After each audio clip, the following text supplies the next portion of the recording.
ये आवाम जो है, I am really sorry using word, बहुत ही अब्यूसिव वर्ड लगता है मुझे, लेकिन कौन सी चादर तान कर सो रही है, कौन सा नशा करके सो रही है, जिसको पता ही नहीं चल रहा कि उसको इतना पीटा जा रहा है। यानी पेट्रोल उसका बढ़ रहा है, चीनी उसको मिल नहीं रही, बिजली उसके घर आती नहीं, पानी का कोई पुरसान हाल नहीं, आप नंबर प्लेट पर चीख रहे हैं, लेकिन अवाम सुकून में, वो कह रही हो रहे जो होने दो भाई, इसी में खुश हैं आप।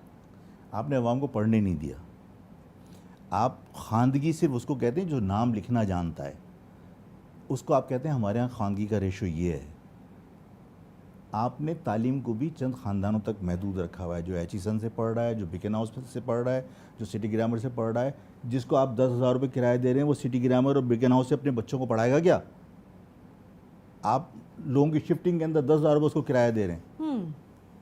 जब आप बच्चों को पढ़ने नहीं देंगे, आप अपनी कौम को जो है वो इलिटरेट रखेंगे, तो वो आपसे सवाल क्यों करेगी कि किसी को मतलब पता है कि 34 खरब रुपए में कितने ज़ीरो आते हैं?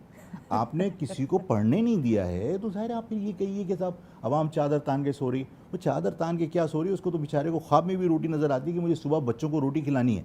वो सुबह से शाम तक बेचारा मजदूरी करने जाता है, तो उसको ये फ़िक्र होती है कि अगर आज मेरी कोई चीज़ नहीं बिकी, खिलौना नहीं बिका या मुझे मजदूरी नहीं मिली, तो मैं अपने बच्चों को कहाँ से खाना खिलाऊँगा? हकीकत तो यही है। तो फिर अब इसमें आप ये कहिए कि अवाम चादर तान के सो रही है, ऐसा नहीं है।